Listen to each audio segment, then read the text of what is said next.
योऽन्तः प्रविश्य मम वाचमिमां प्रसुप्तां सञ्जीवयत्यखिलशक्तिधरस्वधाम्ना अन्यांश्च हस्तचरणश्रवणत्वगादीन् प्राणान्नमो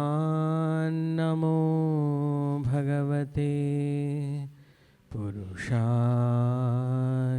तुभ्यं प्राणान्नमो भगवते पुरुषाय तुभ्यम्.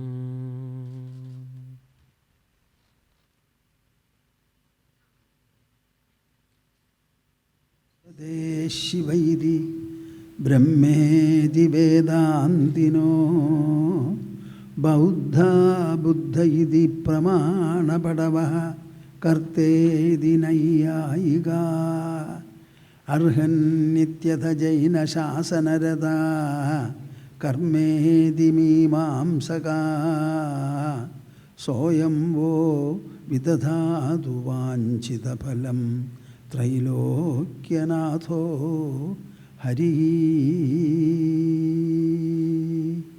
सोऽयं वो विदधातु वाञ्छितफलं त्रैलोक्यनाथो हरिः.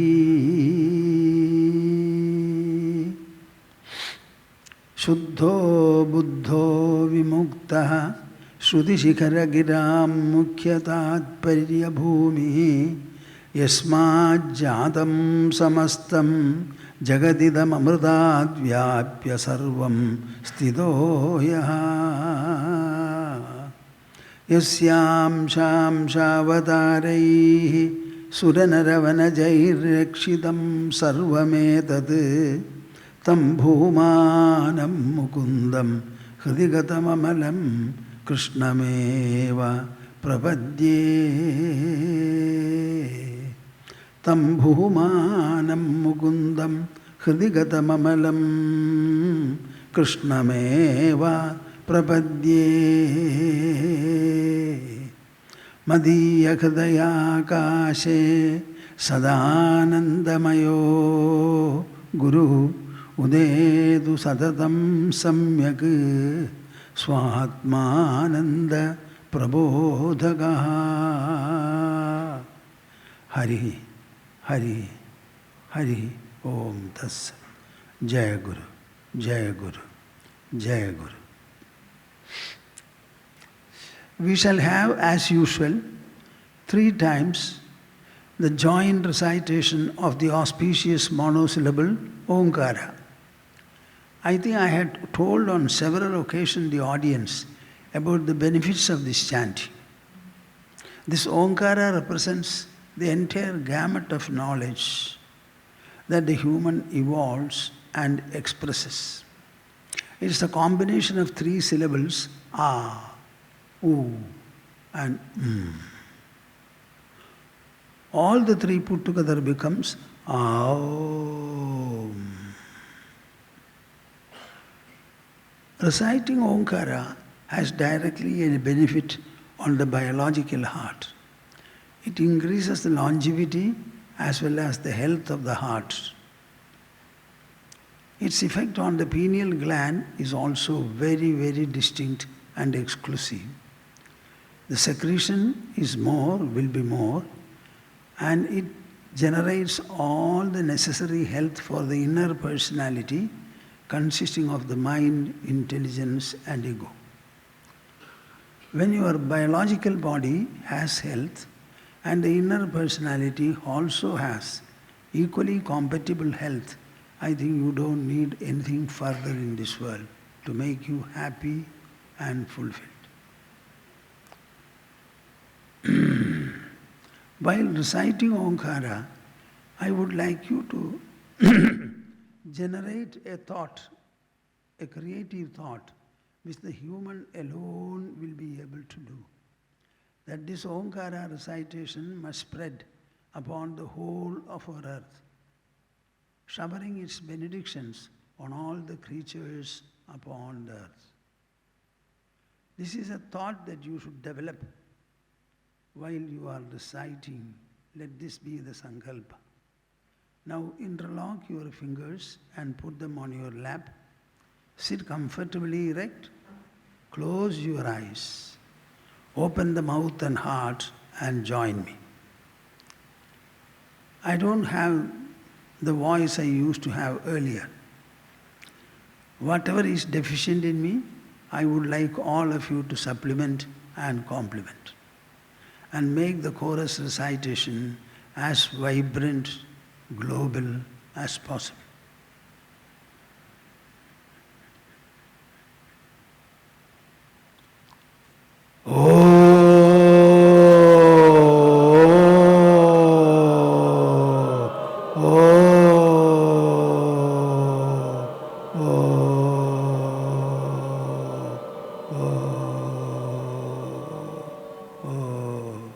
Very good.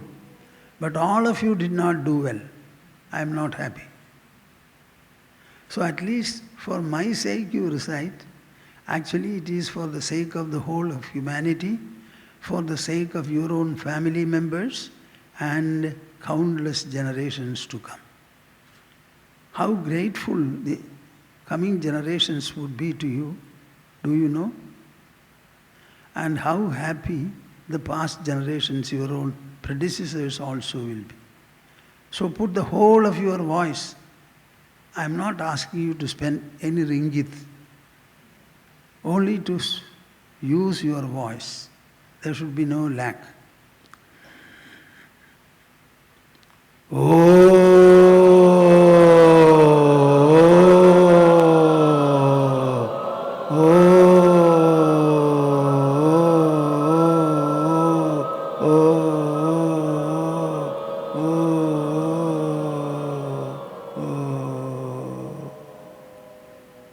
See how better you have done?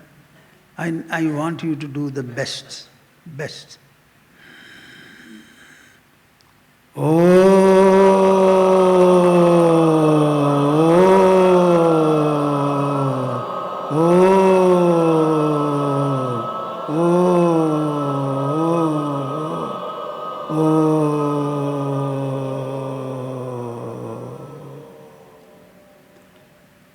Hari Om Tat Sat.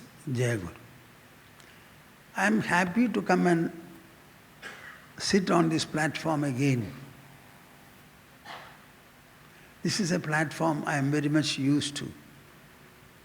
I hope the temple must have progressed during the past decades and everything must be going on well. We have assembled here to try to understand what is the role of temple and temple worship. I am sure that all of you must be temple goers. You generally look at the deity, particularly the deity's face. Generally that much alone, nothing more. But the deity represents a universal presence, an omnipresent being. That omnipresence thought does not generally come to you. It is not possible also. We have our eyes to see. The eyes can see only one half, the front. What about things present above, below, right and left? Our eyes cannot see. So omnipresence is an idea, a characteristic of God, a quality of God. But we are not able to experience it. That is why we need temples. In the absence of temples, I hope, I am almost sure, that whatever progress you are able to make in the field of religion, you may not be able to make at all. You know that we are a trust, Narayana Ashrama Tapovanam. We also have another trust, which is also headed by me, Hind Navothana Pradishthana. These two trusts together run 7 temples. 2 Devi temples, 2 Shiva temples, 1 Ayyappa temple, one Mahavishnu temple and one Dakshinamurti temple. Except the Dakshinamurti temple, all temples were entrusted to us simply because those who were managing the temples could not run them.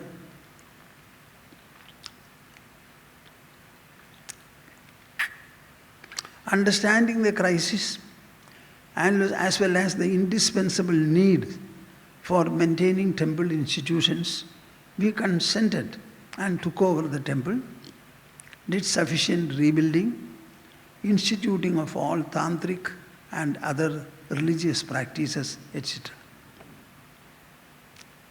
When I was conducting my Jnana Yajnas in Kerala in 1950, end of 1950 and 1960s, for 2 years I was giving lectures from north to south of Kerala. Everywhere I was speaking from the temple lawns. That is the only place where we can assemble. Every village has got at least one temple in Kerala. The tradition is that if 10 Hindu families are there living somewhat together, they must have a public place of worship. In the name of the temple, our predecessors had set apart land and also resources. In Kerala, the entire land was taken over by the government and distributed to the tillers.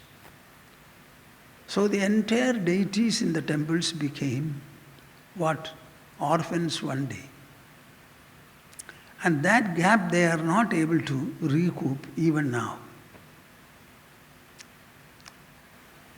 In Kerala, one particular part of Kerala, Travancore, 80% of the land was in the name of deities.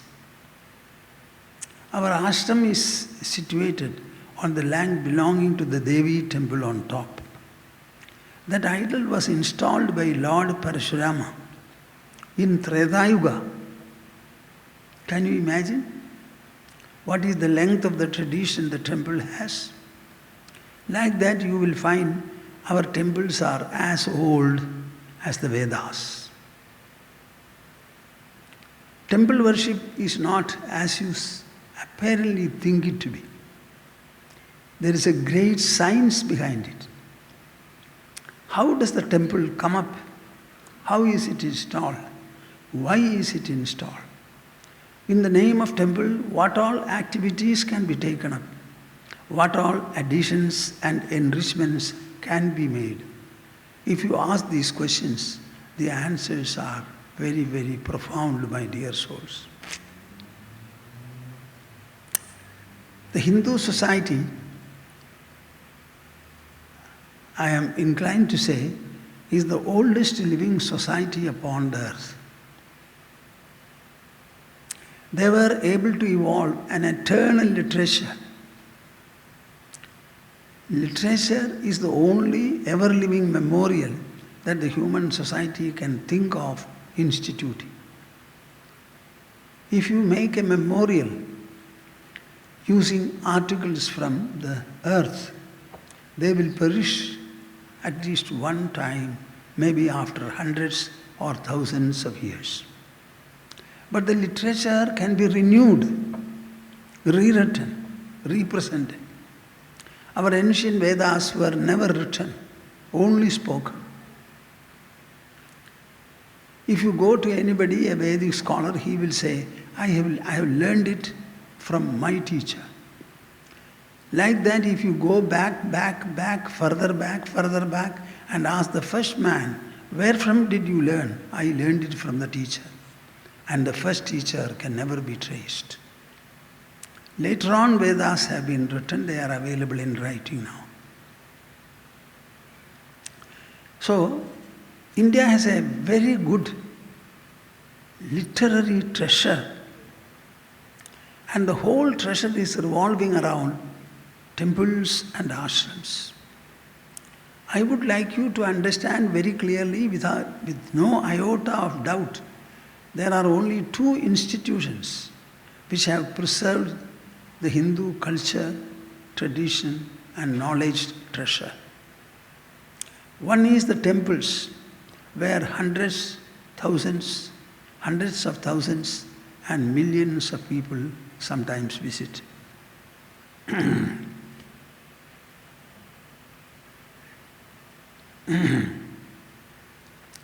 You know, in India, Kumbh Mela, Ardha Kumbh Mela and Maha Kumbh Melas are held. Kumbh Mela, Ardha Kumbh Mela, Ardha means half, Maha Kumbh Mela, once in 12 years. All of them are related to the planetary positions in the sky. In the Maha Kumbh Mela, 150 million devotees visit to take bath in Ganga. Can you imagine? And with no invitation, no publicity, nothing. People remember the day. They are very particular about going and having their bath. Similarly, in any temple whatsoever, there will be some special annual days. One is the installation day, which may differ. There are some very good, important, sublime days like Guru Purnima, Janmashtami, etc. At that time, many devotees will go there. Every day you may not be able to go. But at least 2 or 3 days in a week, you should make it a practice to go to a temple. If you do every day, well and good.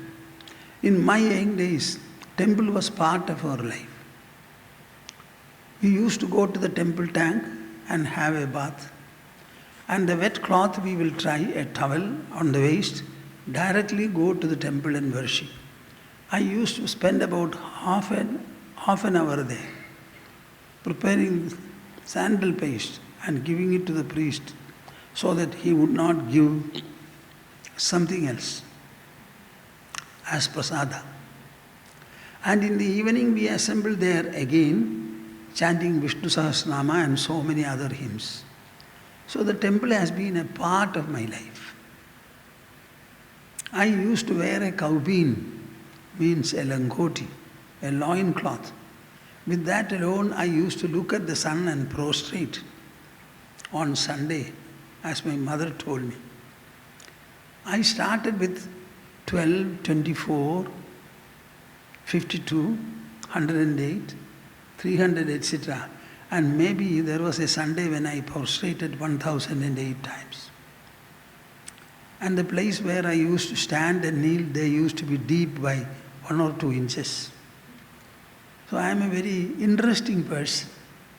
I have a lot of interest in whatever is our culture. The other day somebody came to the ashram, a brahmachari from Haridwar, and said that his Gurudev runs a goshala. About 15,000 cows are there. Whenever people report to me, I say, if I could go in a helicopter, land there and see the goshala and come back, I would be happy. I was told of a goshala in Gujarat where 23,000 cows are maintained and no cow product is ever sold, it's all distributed. My dear souls, India is great and the Hindus are greater. Every one of you has a great tradition, a great culture, a great legacy, the price and value of which most of you do not know. I would try to speak something today. I don't know how far I will speak, how long will the talk be. In the temples we go, we worship. And the stone is supposed to be simply still, receiving all the abhisheka, garland, etc. And nothing will spoil the idol. It is black stone. The blackness will only grow. It remains there. And you can offer anything that you want, mentally, orally, physically, etc. But You will have your blessings in an invisible manner. But suppose some questions come. What is this God? How long do I have to worship?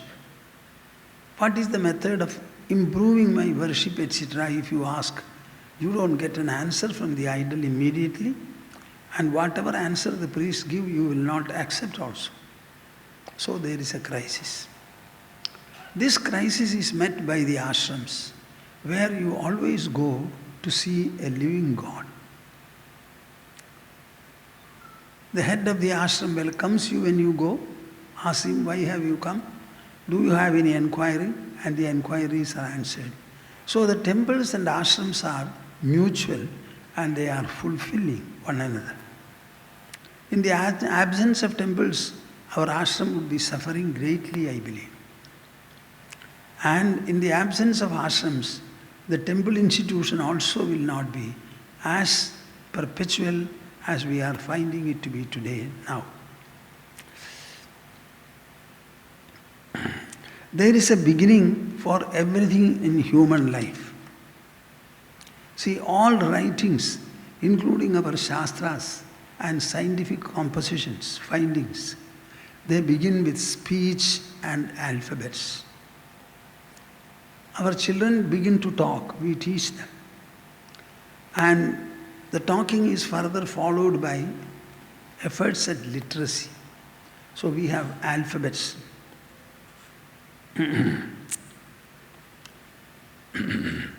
Our human body itself is born out of a sperm and an ovum. The great Lord is installed in the idol. The great Lord is installed in the idol. Mark my words. The idol idolizes God.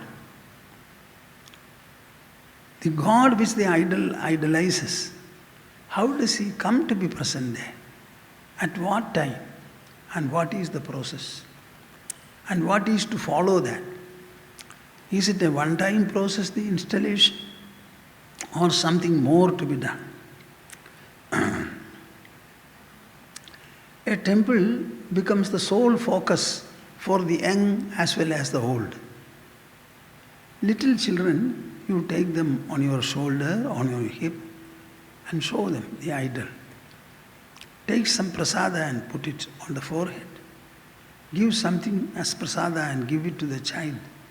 This is the only way we can initiate the children into the devotional lessons and classes. It is like kindergarten or something like that for them. And the elderly people also have enough of nourishment from the temple. Children can only be taken to the temple. In the absence of the temple, what shall we do? To inculcate religious and devotional undercurrents in them.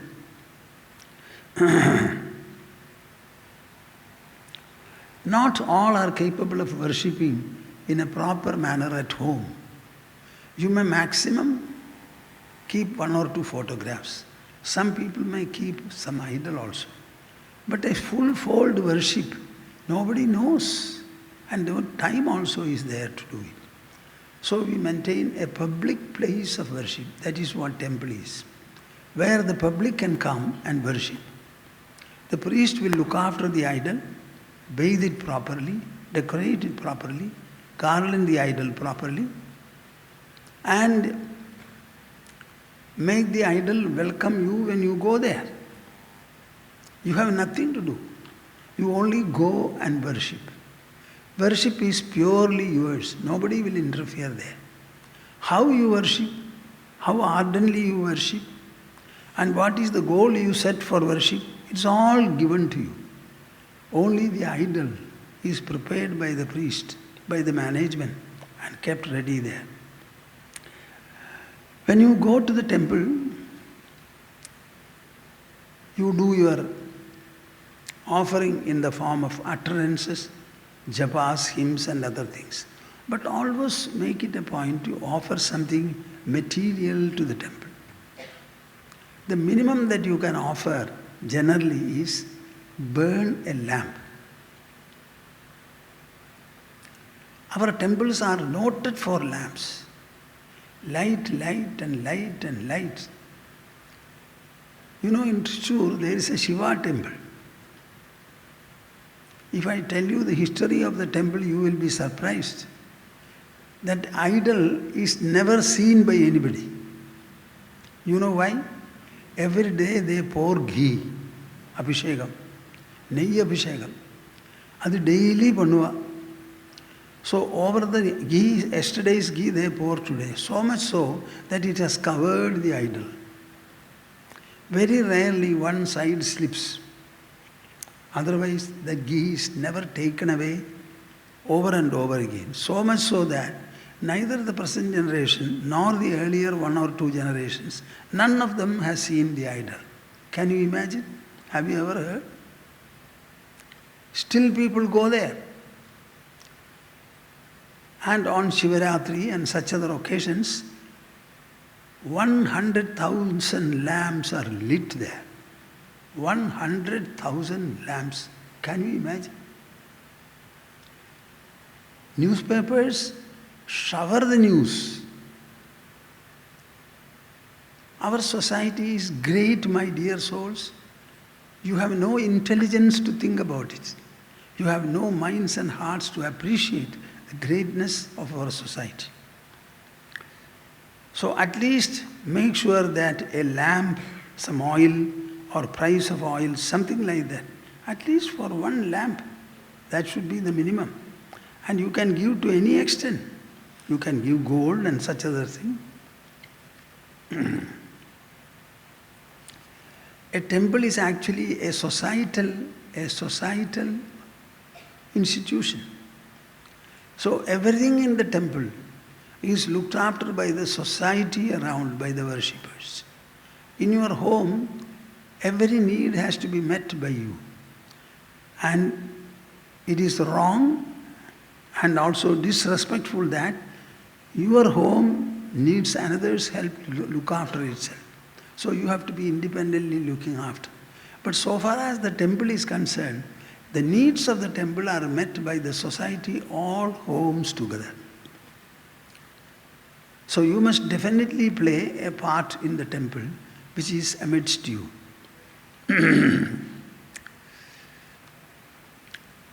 As I already said, if 10 Hindu families are there, there should be a temple for them where anybody can go and worship. Every house, every family should treat the temple as their own. It is a spiritual social center meant to build, mark my words, meant to build our mind and intelligence. Our mind and intelligence are invisible within the body. You cannot see the mind, you cannot see the intelligence, but you have to nourish them. You have to cultivate them. You have to make them as much great as you want. There is no limit for the growth of the mind or the intelligence. Sky is the limit. Like a hospital which is meant for the health and well-being of the body, the temple is meant for the health and well-being of your emotional mind and rational intelligence.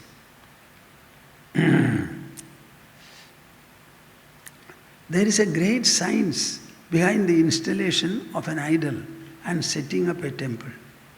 The temple can be very small. It can also be great. In the Shiva temple we have in Trichure, 20 acres of land are there. And there is a wall made, we don't know how many years back. That wall, surrounding wall, still remains there. There are 4 great gopurams. The southern gopuram is open only for one day in the year. What do you think of it? What was the thought pattern behind setting up this kind of an institution in our forefathers?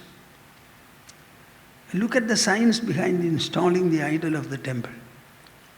I am reciting a shloka from Tantra Samucchaya. Tantra Samucchaya is a text where they tell you everything about the temple. What is an idol? What should be the height of an idol? what should be the proportionate sanctum sanctorum size, then what should be the circular structures, how tall should be the gopuram. Everything has got beautiful science behind it. Sarvatra gosi bhagavan kila yadyapi tvam avahayami yatha vyajanena vayum gudho yathaiva dehano mathanadupayidi hyavahito pihitatha tvamupayishi charcham. Are you hearing me? Do you like to hear? Huh? Listen to. When I first read it, I was so happy. Bah! What is this? Sarvatra gosi bhagavan kila yadyapi tvam. The chief priest is addressing God and telling him. How does he address? My dear Lord, you are present everywhere. Even then, my dear Bhagavan, kila yadyapi tvam, I feel the need for asking you to be present here. I am doing the avahayami yatha vyajanena vayu. We are sweating. These are days when you have an air-conditioned room, fan, etc. These were composed in olden times. So when we are having sweating, sultry, weather is sultry, we take a hand fan. What are we doing? We are moving the same air which is already present there. So when you use a hand fan, it has got a very special movement and the sweat vaporizes. In the same manner, vyajanena vayum, as I treat with the hand fan the surrounding air, I am asking you to be present in this idol. Gudho yathaiva dehano mathanadupayidi. There is fire in firewood, but it is hidden. We are not able to see it. But when you make two sticks and then churn them, from inside the wood, the fire emanates. In the same manner, looking at this idol and interacting with it mentally, physically, sensorily, and otherwise, we are trying to produce your brilliance. Hyavahito vihitatha tvamupayishi charcham. For us to churn you from the idol, be present in this idol. Can you imagine the feelings, the loftiness? Sarvatra gopi bhagavan kila yadyapi tvam avahayami yatha vyajanena vayum gudho yathaiva dehano mathanadupayidi hyavahito vihitatha tvamupayishi charcham. When you go and look at the idol, what is happening? An interaction with the idol takes place. In the whole interaction, tell me, what is getting vibrant? Is the idol getting vibrant or your own mind and devotion?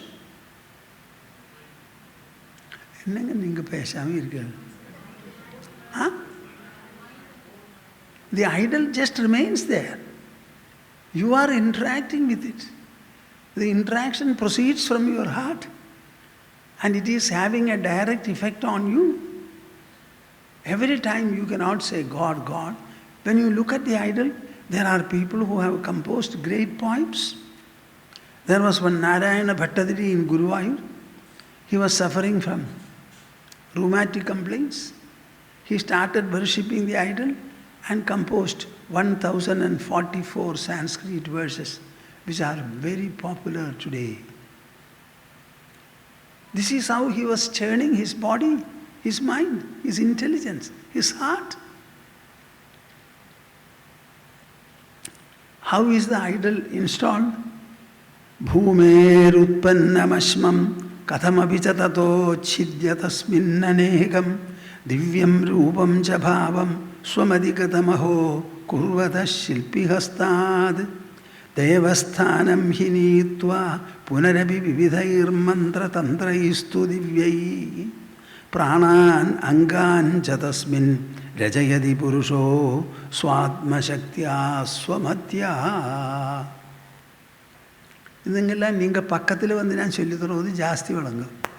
Now I can only give you a lecture. Bhumerutpannamashmam.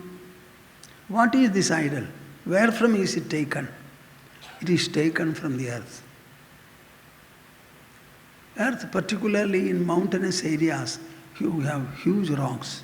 Sometimes good rocks are available underneath the earth also. Very suitable for making idol. So that stone is first of all split and then cut into a size you require. And the Shilpi takes it. He starts hammering it with a chisel. He will put his foot over the stone so that it will remain stable. And he will start chiseling. And by virtue of his chiseling, Swamadhigatamaho kurvada shilpi hastat, he administers to it a very beautiful form.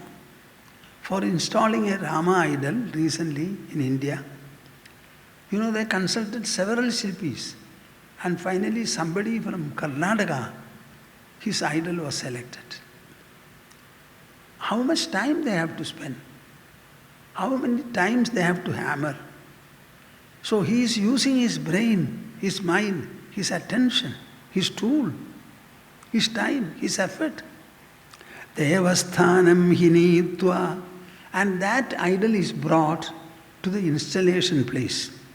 Punaravi vividhair mantra tantraistu divyai. After the idol is brought, the priests join together and they administer a number of processes. All these processes contain only two factors. One is mantras chanted by the tongue, the other is tantras, gesticulations shown by their hands, etc. One is called mantra, another is called tantra. By the mantra and tantra, they are administering two factors, instilling and instituting. One is divine brilliance, another is benedictory power. Are you with me? Huh? No answer.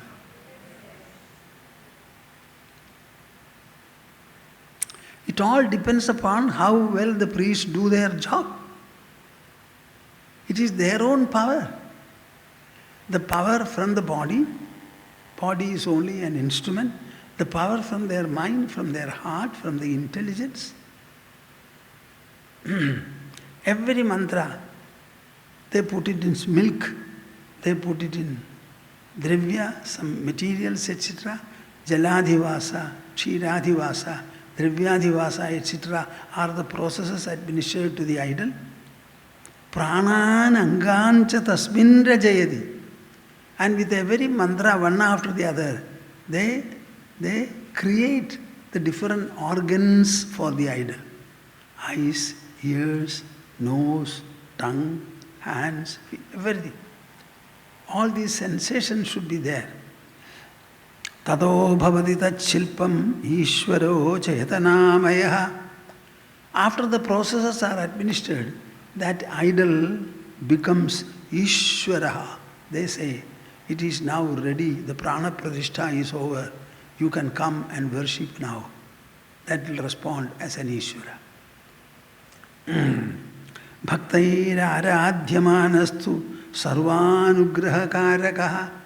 The purpose of the idol is to shower blessings on all. Whoever comes there. If a squirrel comes, that will also be blessed. A public place of worship, nobody should be debarred from coming. Whoever wants to worship should be allowed. That is the purpose of the place of worship. Nitya pujam pragrihnansa acharya tapasapicha utsavad annadanena jnana yajna chathikam. A temple, how will it grow? It will grow only by this instilling processes. The idol has to be repeatedly imbued with more and more divine brilliance and benedictory power, the power to bless. This is proportionate to. In Kerala, we have 11 days ceremony to install properly and to do Kumbhabhishekam, Navigarana. 11 priests will come. And all the ceremonies are only to divinize the idol.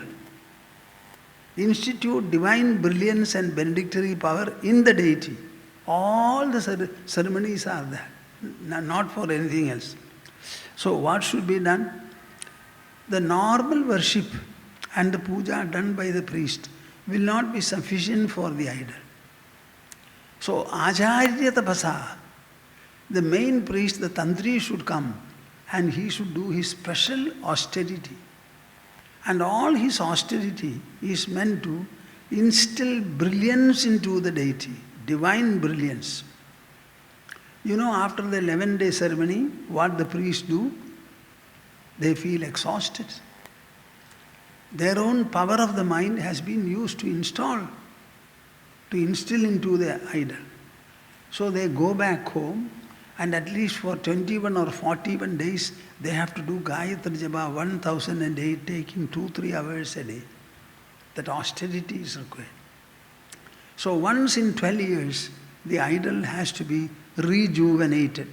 If necessary, extracting it, finding out whether there is anything wrong, and reinstalling. Those are moments very, very delicate. Very delicate. It is just like asking a man to conduct an operation. Please get out of your body and sit here. Come back after our operation. Something similar to that. Some of the priests, when they start asking the idol to get away from the idol before extracting, they shed tears. Their eyes trickle. So much of realism is there. So there should be Nitya Puja and special tapas, austerity done by the Acharya, Utsavad Annadanena. You must have festivals now and then, at least a few in a year. All people will not be able to come to the temple all days or even one day in a week. But if there is a festival, they will somehow make it. They will make it a festivity for them. So you should conduct utsavas, festivity in a temple, which will be properly announced, let known to people. And the whole temple should look different. Nowadays, electrical illumination is there. Do everything that is possible. And then conduct spiritual discourses. The spiritual discourses alone will tell you what is a temple worship, how it should be done, what does the idol represent, how to approach the idol, what are the elements of worship, is there any ascent in the worshipping individual, if so, what are the steps he climbs, how is devotion growing, getting enriched, when will the devotion fulfill itself, whereby the devotee will start perceiving God everywhere and in himself as well. You should conduct Annadana also in the temples. Annadana is very important for the brilliance and benedictory power of the deity. A temple must have a full appeal for all kinds of people. Therefore, our Shastras say, the activities that are going on in the temple, religious activities, should be enfolding all kinds of people, the educated as well as the illiterate. Vedic rituals should be done there, but there should also be indigenous forms of art presented there. The attraction for man is audio-visual. He will see and he will also hear. So all our arts are primarily audio-visual. These should be done in the temple so that people will come to see at least them. The idea is we should invite the people to come there. And in doing so, you should not always do Sanskrit. There should be vernacular language also used.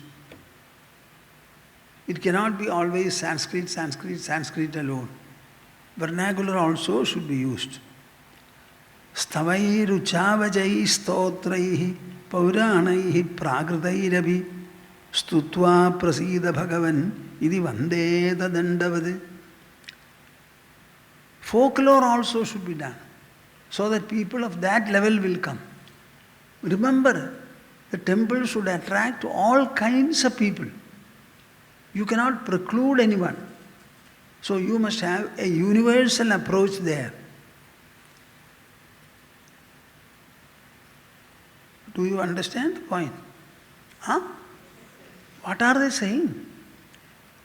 Temple is a societal institution. It is meant for the society. And the society consists all categories of people. All of them should find equal interest in the temple.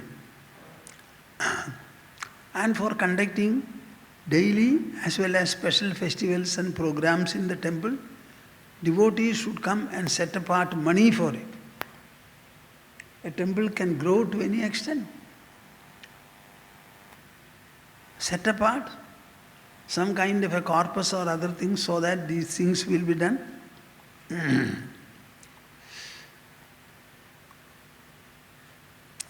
Whatever wealth, whatever assets are in their temple, they are extremely divine. And nobody should touch it in an improper manner. It will create very serious diseases in the people. So the management of the temple will have to be properly done, sincerely done. And the wealth of God is something very, very sacred. Don't play with it. Never tamper with it. So the temple asset means something greater than God. Now this much I have said. Now what are we to do with the temples? We start going to the temples. Say, I told you that I grew with the temple, from the temple, in the temple, as the temple, etc. Now do I go to the temple? No, certainly not.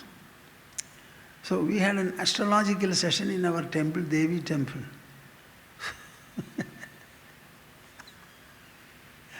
So we are living just below the temple. I had done such a lot of work to rebuild the temple, raise the lawn by 32 feet in a hilltop. See, generally hill is leveled. Here I had the task of raising the hilltop with head load. There was no JCB, etc. those times. So it seems in an astrological session, the astrologers pointed out, the trustee of the temple doesn't come and see me, so I am not happy.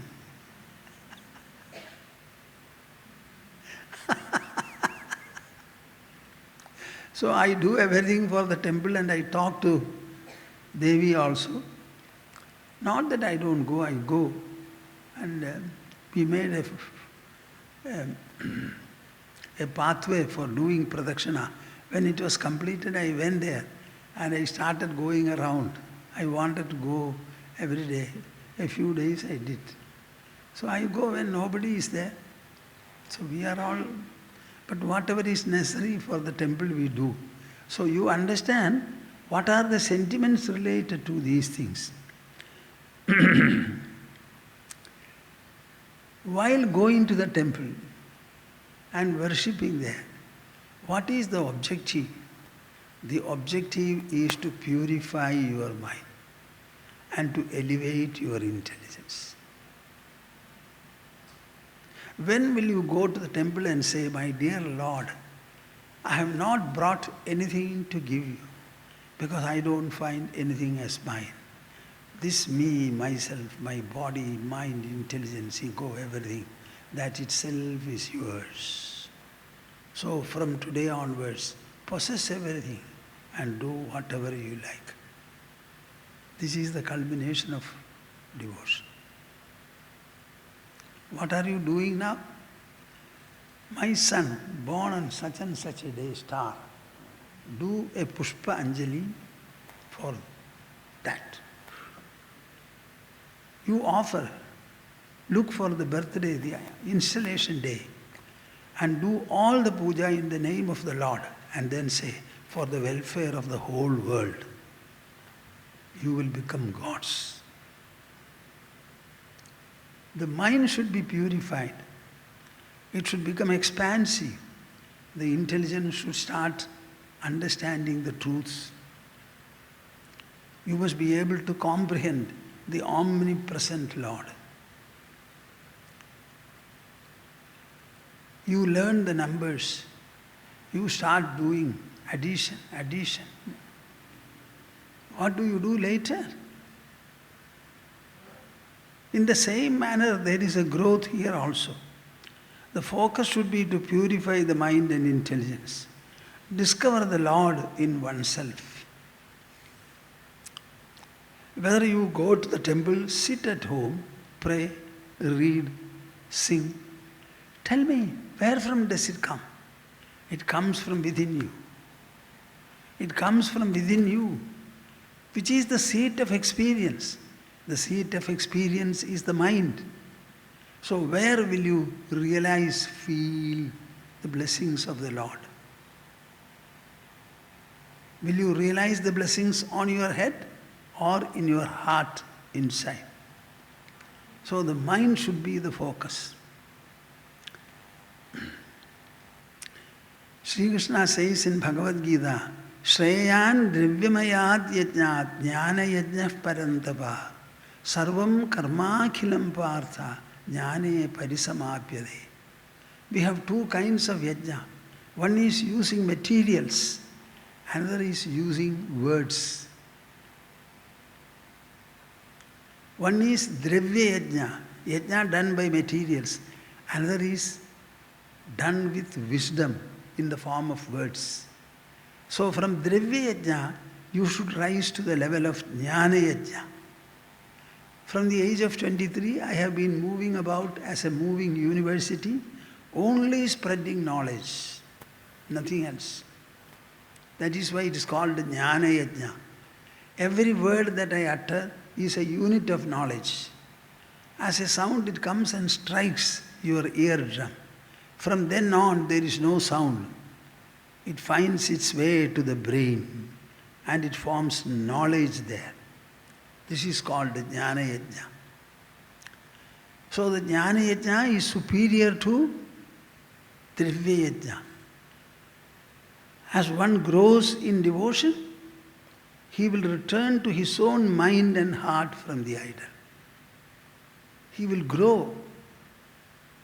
So when people come from Guruvayur, I always ask them, have you left Guruvayurappan there or come? Or have you brought him with you? Nobody has answered, I have taken him and put him in my heart. Why are you going to the temple? Only to see the idol once in a way or once in a week? Should you not carry him in your heart? That is what devotion tells you. The word I is actually referring to God. The I and the I am feeling is generated by God. And this level you should strike by going to the temple and worshipping there. I will recite. Our subject is what? Temple worship in one spiritual evolution. See how this worship plays its part in the evolution of the devotee. Prahlada, the best devotee that you can think of, 7 years old, he was tortured consistently by the father. He was always folding his hands, never raising his voice or showing any irritation. The father tried to kill him by using various means, asking his friends to sit on the same sofa and with a dagger pierce his abdomen, make him bitten by cobras, took him to a height and dropped him, put him in the sea, poisoned his food. Everything the father tried. Nothing happened. Govinda Parirambhidaha. He was totally embraced by the invisible Lord. Then the father got afraid. What is this? All my efforts have failed. Now this boy is not going to excuse me. I have done wrong. Then there was the last encounter. Under whose strength are you challenging me and disobeying me like this? He said, my dear Lord, my dear Father, there is only one source of strength for everybody, for Indra, Chandra, and the Dikpalas and the others, even for you, and that is Lord Hari. Hiranyakashipu, his father, started getting inflamed. He didn't know what to say. He said, where is this Lord Hari? He asked. He said, my Lord Hari is everywhere. The 7-year-old boy. 70-year-old people are not able to say this. My God is everywhere. Then, is he in that pillar? So the encounter became different now. Hiranyakashipu himself challenged the pillar. If your Hari should be present everywhere, he must be in the pillar. He said, yes. So he had already placed one step with a sword to cut off the neck of the sun. Just see the miraculous way in which the course of events changes. So he went to the pillar and hit it. And from there, Narahari came out. He had asked for a number of boons from Brahma, the creator. All the boons poor Brahma sanctioned, ticked everything, refused nothing. And sufficiently protected by these boons, he said, nobody should kill me, neither man nor beast, neither day during night, nothing. So overcoming all these, circumventing all these, a human and a lion together was born for the first time. And there was an encounter between the father and Narahari. And ultimately, Hiranyakashipu was slain. Narahari had only his nails. He pierced and split the stomach, took the intestines, with blood dropping, put it on the neck, encountered all the followers of Hiranyakashipu and sat on the throne. He was such a huge, fierce form that nobody could think of appeasing him. When Mahalakshmi was approached, he said, I have not seen such a form. I cannot go. If it is normal Hari, I am available. So they said, what could be done? We shall ask this little boy, will you please go and appease your Lord? He had no doubt at all. Waving his hands, he fell and prostrated at his feet and touched the feet. That one touch of Prahlada cooled and comforted Narahari. And then he started praising. One verse from that I would like you to hear. Naivatmanah prabhurayam nijalabhapurno manam janada vidusha karuno vrinide yadyajjano bhagavate vidadhita manam tacha atmane pradimukhasya yatha mukhashri. This is the final answer for all of you. Listen to me with at least 1,000 years. 2 years are not sufficient. Naivatmanah prabhurayam nijalabhapurno manam janada vidusha karuno vrinide. Are you finding it interesting? Huh? Then say, all of you say yes. Naivatmanah prabhurayam nijalabhapurno. My dear Lord, you are a fulfilled person. You have nothing to get. You have nothing to get, nothing to attain. You are full by yourself. If you are so full by yourself, Manam janat avidusha karuno vranide. Why are people praising you? Because they are ignorant of this fact. புரியுறதா உங்களுக்கு? புரியுறதா? We are ignorant that God is full. The whole earth, the entire universe is made by Him. It is not for His enjoyment. Enjoyment is for you, not for Him. He is full. He is fulfilled. So such a fulfilled person, Manam Janad Abhidusha Karuno Vrinide, not knowing that you are full and fulfilled, they are trying to praise you, offer you so many materials, etc. Avidusha, because they are not enlightened about yourself, therefore they do it. And you are accepting it because you are merciful. Am I clear? Because of your mercifulness, you allow them to praise you. You allow them to give you. What all things they give? Do you think God ever takes? If God starts taking all that you give, He will have stomachache. Nobody will offer also. If everything that you give disappears in the sanctum sanctorum, will anybody go and offer it? It will be like the black hole. Yadyajjano bhagavate vidadhitamanam tacha atmane pradimukhasya yatha mukhashri. Then why is this great system in practice? Envisaged by masterly intellects like our rishis. You know why? Yadyajjano bhagavate vidadhitamanam. Whatever regard, whatever hymns of praise, whatever offering they give in the name of God to God, all of them are for themselves. Tacha atmane pratimukhasya yatha mukhashri. It is like going and standing in front of a mirror. You go and stand in front of a mirror for what? To look at the mirror or to see your face? Why? Because you cannot see it yourself. So you go to the mirror to see. Shave. Without the mirror you cannot do it. So that pratimukhasya yatha mukhashrihi.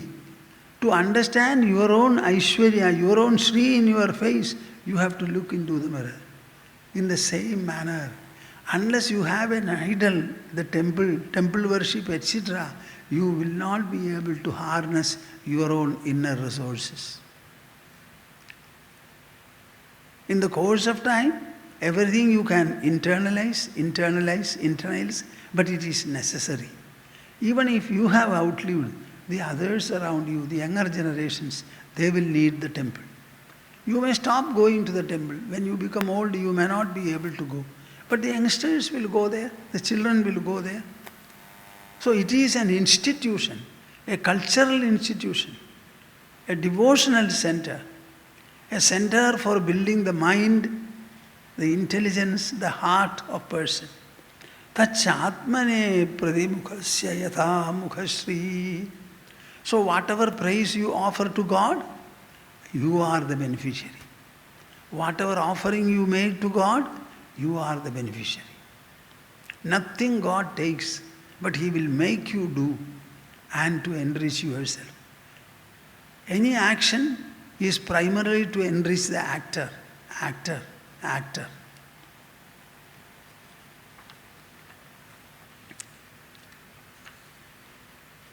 When devotion grows, your mind starts pulsating totally in a different manner. I will summarize a portion from Srimad Bhagavatam and then stop. Shall I do it? In Srimad Bhagavatam, this is the most beautiful compendium on God, devotion and devotee. What is God is explained repeatedly there.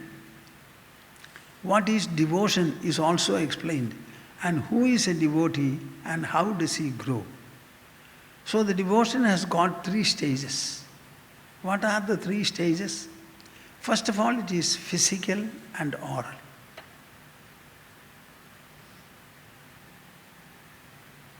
You have a picture or an idol and you start worshipping it, maybe with flowers, offering some materials in the way of offering and the like. So the devotion is categorized into 3 kinds. Archayam eva hareye, pujam yashraddhaye hate, natat bhakteshu chanyeshu sa bhaktaha prakrita smrataha.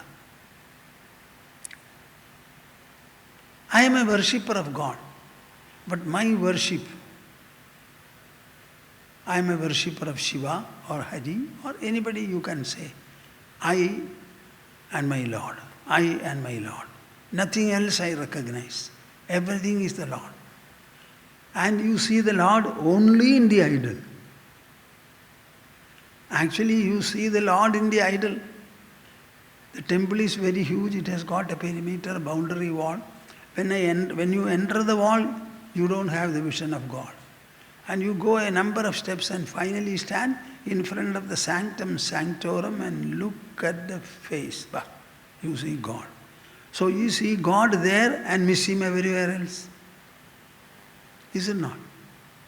Yes or no? Huh? When is the day coming when you can say, I see God everywhere? So, archayam eva hareye, pujam yashraddhaye hate. With a lot of attention and fervor, you worship the Lord in the idol. But you don't regard any other things. There are a number of devotees here. Have contact and association with them. They will tell you a number of stories, number of illustrations. They will help you, guide you. No, I don't care. I'm only interested in my picture, my idol. You have no regard for anything else. That kind of a constricted devotion he calls uncultured devotion. What? Prakrita bhakti. Then what is the second level?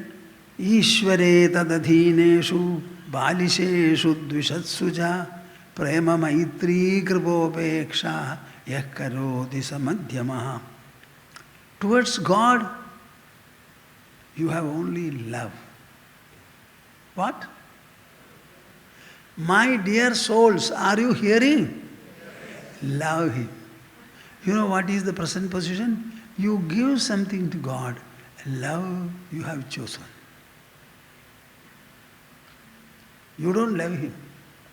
Your love may be in some other thing or some other person. Till a child is born, you may like your married partner, but when the child is born, it is doubtful whether you like the partner or the child more. So, Ishware tadadhineshu. Towards God only love. You don't have to give anything. Everything is mental. Balisheshu dvishatsuja. Some people will mock at your devotion. Such people who do not understand devotion and mock at even temples, etc., have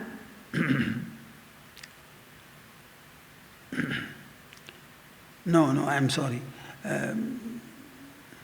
Ishware tadadhineshu balisheshu dvishatsuja.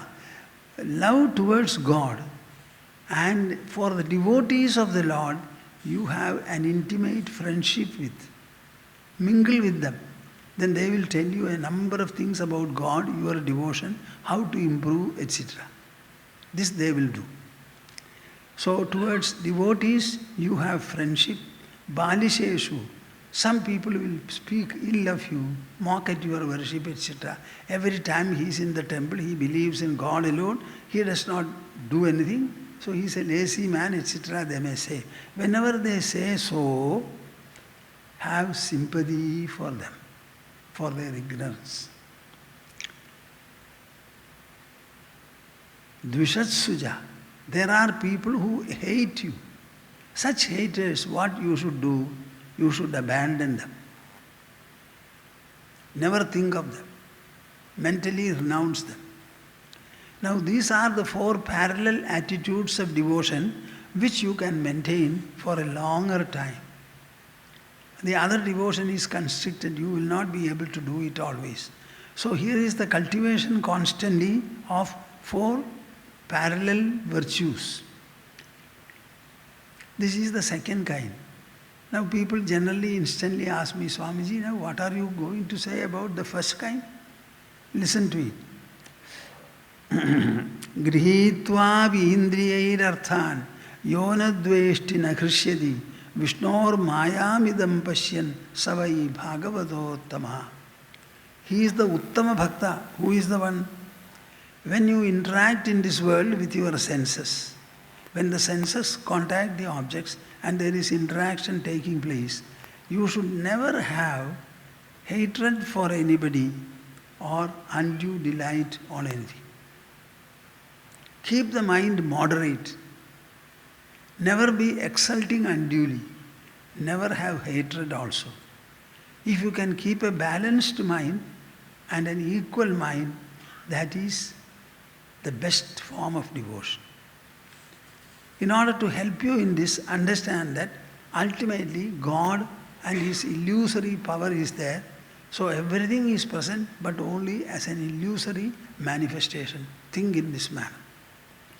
Now what is the best kind of devotion? The best kind of devotion, it is totally inhering in your mind and heart.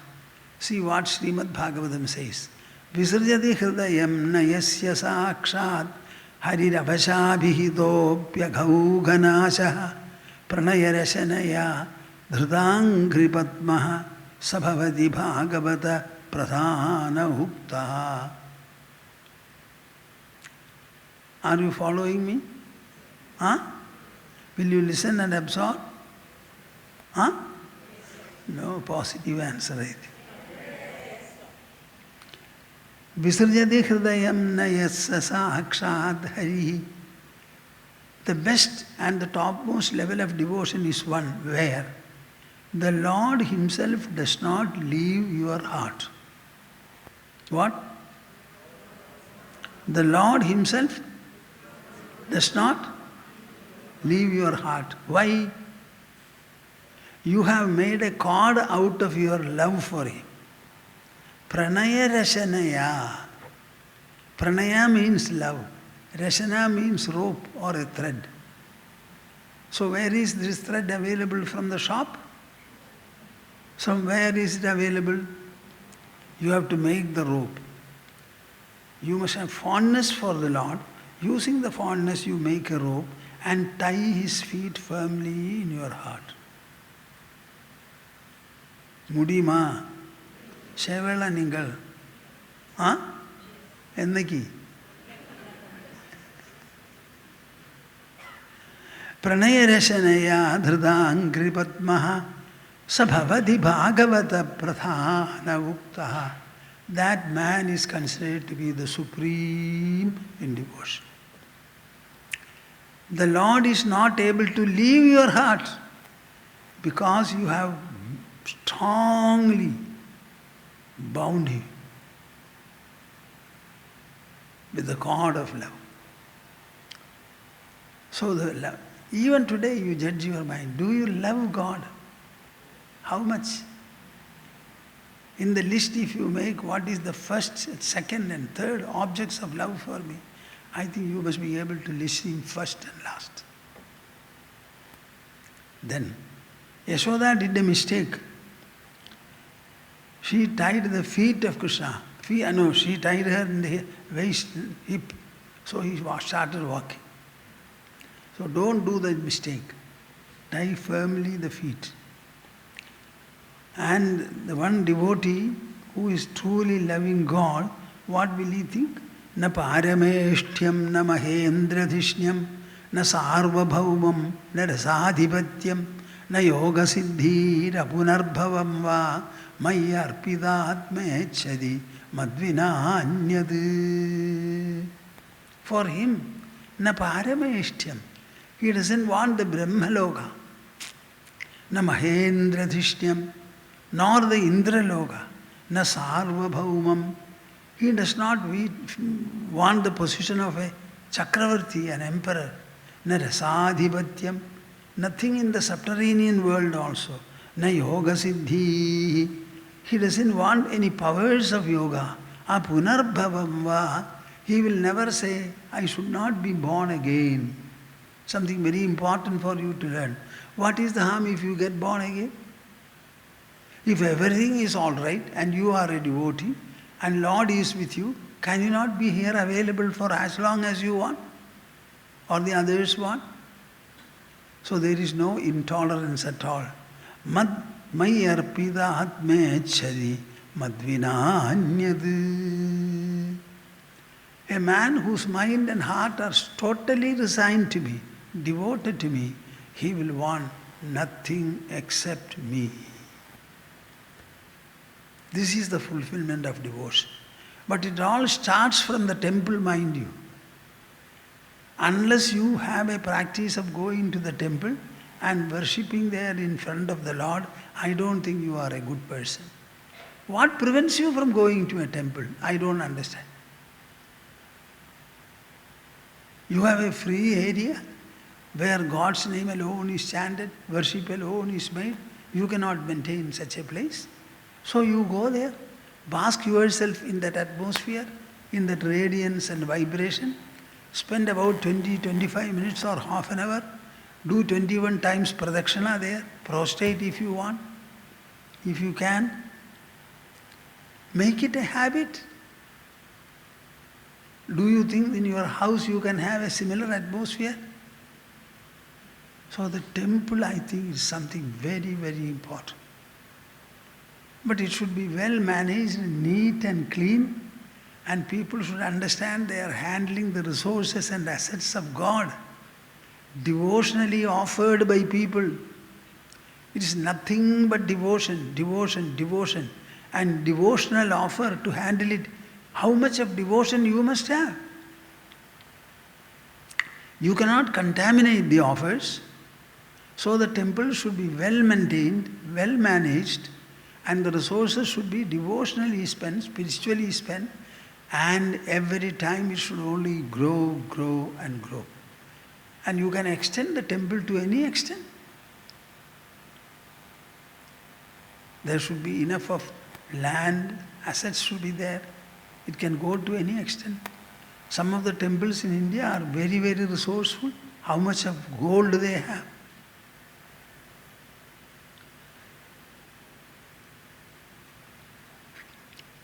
Again I repeat that two are the institutions which have preserved the Hindu culture and the Hindu cultural traditions. Temples and ashrams. In Buddha's time, if I look at that time from here, Buddha was dispassionate. He went to many ashrams.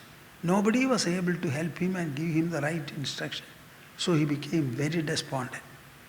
So nobody was there from an ashram to talk to him and resolve his problem, the problem of the mind. That is why he was a vagabond. He went here and there, many things he attempted. So whenever anybody has something to know, he must have access to an ashram, go there and talk, understand. So these are the two institutions which have been able to preserve our culture. And by every means, both should be encouraged, both should be helped, both should be strengthened. In a High Court judgment, one justice has mentioned that the ashrams are the conscience keepers of the society. In every country and society, such institutions are there, and people should adore them, try to preserve them, and whatever is necessary in the form of sacrifice or in other way help, everything should be extended. These are necessary. At least in a society, some people should be there to think what is morality, what is ethics, what is goodness, what is nobility, what is sacrifice. This knowledge should not go, this culture should remain. How will it remain? Unless these two institutions are kept healthy and preserved by every means. Okay, I shall stop. സംവേദ്യവർജിതമനുത്തമമേകമാദ്യം സംവിത്പദം വികലനം കലയൻ മഹാത്മൻ ഹൃദ്യേവ തിഷ്ഠ കലനാരഹിതക്രിയാം തു കുർവൻ അകർത്തൃപദമേത്യ ശമോദിതശ്രീ കുർവൻ അകർത്തൃപദമേത്യ ശമോദിതശ്രീ. Harihi, Harihi, Harihi, Om Tat Sat. We shall have a conclusional Omkara. The purpose of making you chant together, this collectively, the idea is to nourish and strengthen your psycho-intellectual personality. That is the purpose. Okay, be ready, take your mudra for it. Pose.